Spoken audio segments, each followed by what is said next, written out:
Treat gifts them. On the table in there. Such a nice day. I went for a little drive. I don't even have it with me. It's not in the packet. Yeah. Oh, it is in the packet?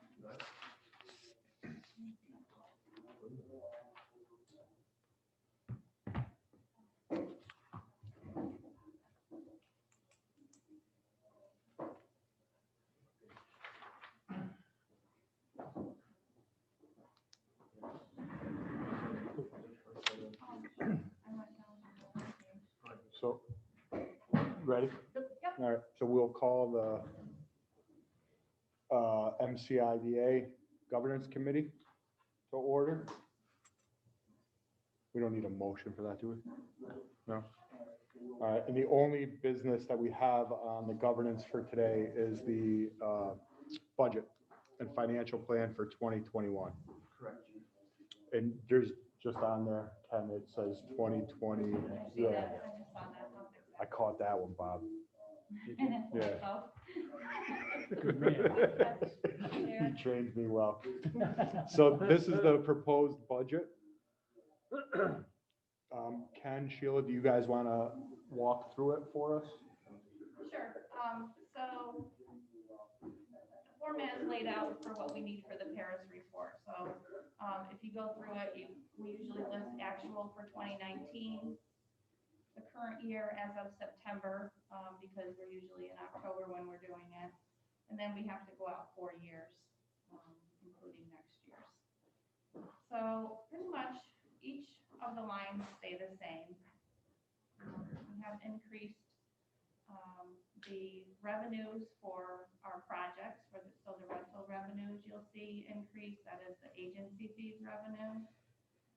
We increased that to 90,000. And those are set, those are set revenues. Remember, next year, Mohawk Solar kicks in. Yeah. And that So was a big lease payment. So we'll have Vita Blend, we'll have Microtel, we'll have Rama Real Property, they had a little bit of a one, and then we'll have Dollar General and Mohawk Solar. The other revenues are basically the same, the MBT, rental revenue, interest revenue.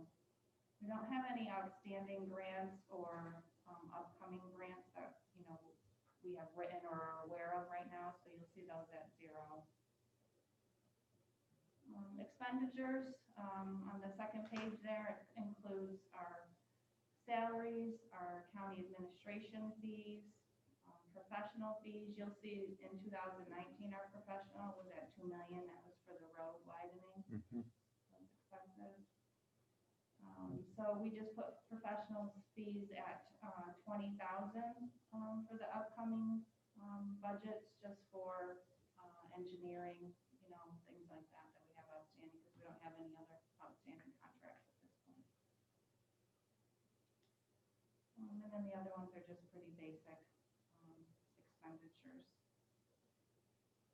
We did add, if you look down under land transactions, and you scroll down, you'll see a new one called Florida Park Extension Maintenance Expense.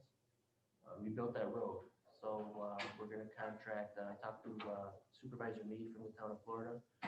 We're gonna contract with the town of Florida to plow and maintain that road during the winter months, yep. So he did give me, I think he said an estimate of like 2,500, between 2,000 and 2,500, but we put in there 3,000 just to make sure that we're safe in case it's an exceptionally bad winter or something like that. So that's what that expense is, just so you're aware of that. And then, what was the one, Sheila, with regards to the potential signage for the parks? So that was in, we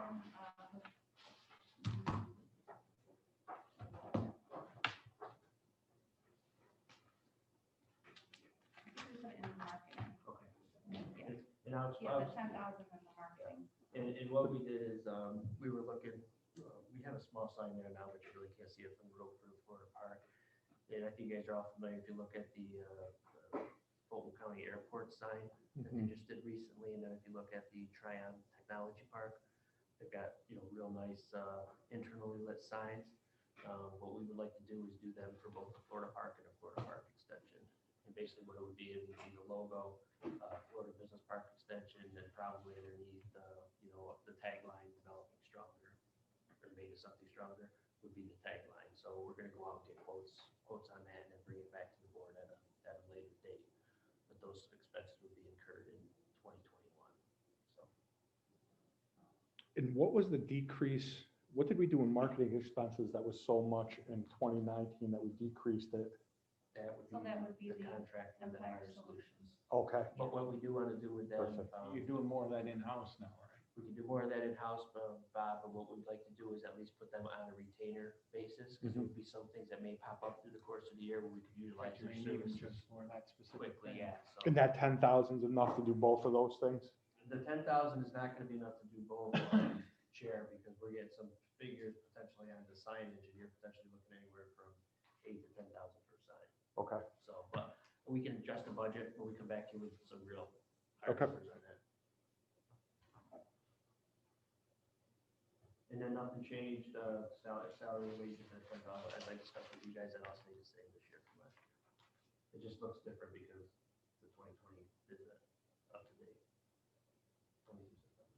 correct. Anyone have any other questions on the budget? No, sir. Can we get a motion to put this to the full board? Yeah, sure, I'll offer it. Second? Rob, perfect. We just could do it, right? All in favor? Aye. Aye. Anyone opposed? Then the motion moves forward. And since that was our only business, then we just need to adjourn the governance committee. So we just need a motion for that. Bob, Mark, you second? Second. All in favor? Aye. Aye. Governance committee is adjourned.